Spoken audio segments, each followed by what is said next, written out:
So I've gone on record several times over to basically talk about one thing. Spawn comics aren't great. Let's be real. Spawn comics are by far no means gonna be like deep thinking comics. Now, in credit, I gotta give Todd McFarlane his due. The dude helped create Image Comics, which is just a baller of independent creative work. So I can't fault the guy for helping to create Image Comics. Also, you know, the dude has made a market for himself. I can't knock him for the hustle. I cannot for the life of me knock him for the hustle. But Spawn comics in and of themselves are what I've called junk food like junk food comics. If I'm looking for something that isn't like deep and thought-provoking, I will go to a Spawn comic and read them. In fact, I think nothing encapsulates that more than Gunslinger Spawn. This is now volume 4. Yes, I have been reading this for 4 volumes. And I continue to like them. My friend Chris keeps sending them to me. I can't wait for volume 5 because if it's as dumb as this, I hope it continues that. So, to catch up, because it is like a long space since the last time I've done Gunslinger Spawn. Gunslinger Spawn is a Spawn from the Western era named Javier. And Javier is considered the weakest Spawn out of any of them. So he depends on, like, gunslinging. And really, he's just a cool action figure. I mean character. No, action figure. I was right the first time. Yeah. It's just Spawn with with guns and a hat. But they, it seems like McFarlane got the message that, hey, I'm just making the same thing over again. I don't want to be considered, you know, too predictable. And also, I want to make more money. So, in issue 19, the start of this new story arc, if you want to call it that, Javier changes his form to this. And I gotta be honest, I don't know how to feel about the new Spawn, like the Gunslinger Spawn updated look. I really just kind of like, yes, I know it was just Al Simmons' costume with like a coat and guns, but it was pretty badass to begin with. Here, he looks more like I don't know, it's the face. It's just kind of like the face just isn't the facial armor just doesn't work for it. The chest plate is cool, but like the facial look just looks more like a ninja, and it doesn't say cowboy to me.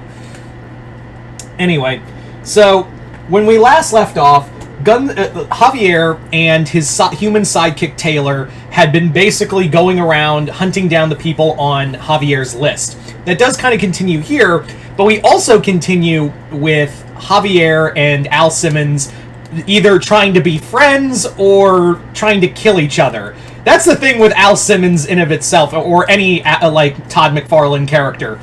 He really doesn't know how to write interpersonal relationships because, like, Al Simmons will, like, go out of way to help someone. He's like, I didn't want to help you. You're a mistake. And Javier's just like, I wanted to be friends, but I guess we're not until we are again.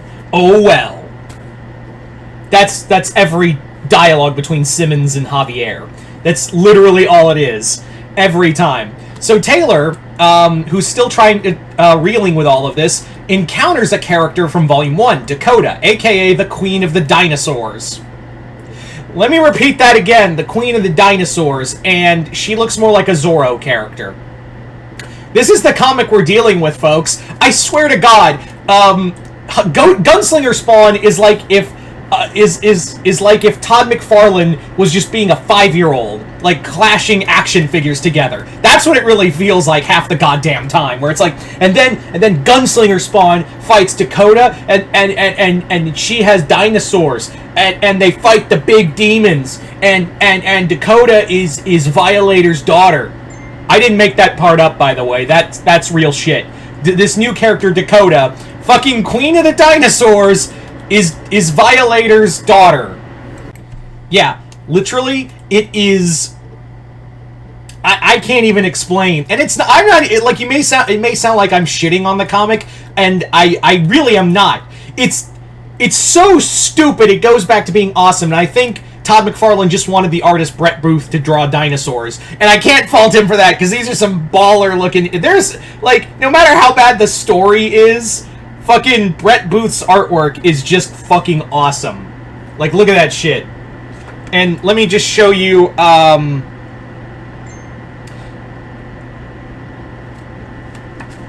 I mean, like, how can I not hate this? Like, how can I hate this? Like, how can I not love this? I meant to say, how can I not hate this? I meant to say, how can I not love this? How can I not love an image like, a fucking image like that, people? I'm serious. I can't. It's so fucking stupid. It makes my monkey brain all go, yay!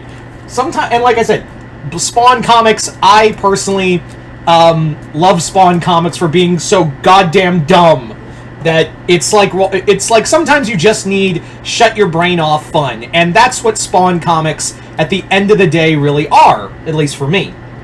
I am excited, though, that for Gail Simone writing a Jessica Priest comic, or she's now known as She-Spawn, so I'm excited because I think Spawn gets even better when it's not written by Todd McFarlane, so to have Gail Simone in the Spawn universe, that's probably going to be awesome, and also, like, probably better quality, if I'm being real. But this, it's just ridiculous, and it goes back to being awesome.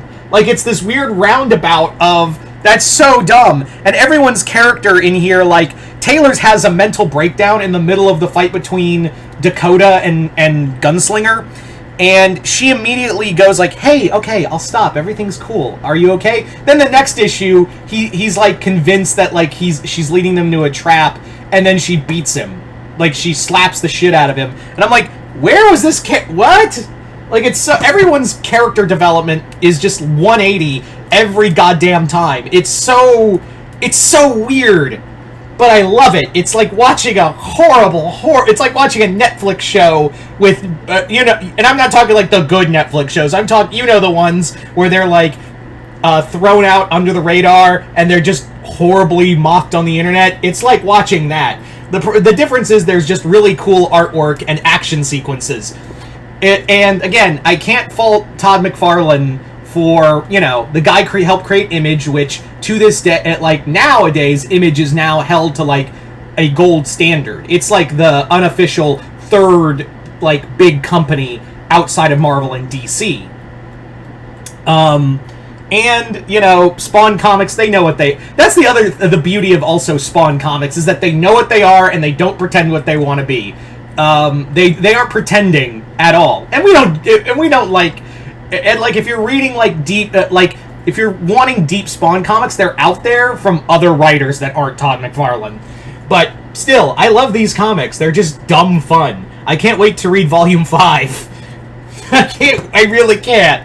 Anyway, so there you go, guys. That's my review for Gunslinger Spawn Volume 4, the dumbest shit ever. And yeah, once again, I'd like to thank my friend Chris for sending me this comic. Other than that, hope y'all enjoyed this. I'm Mr. Multiverse. I'll see you next time in the Multiverse.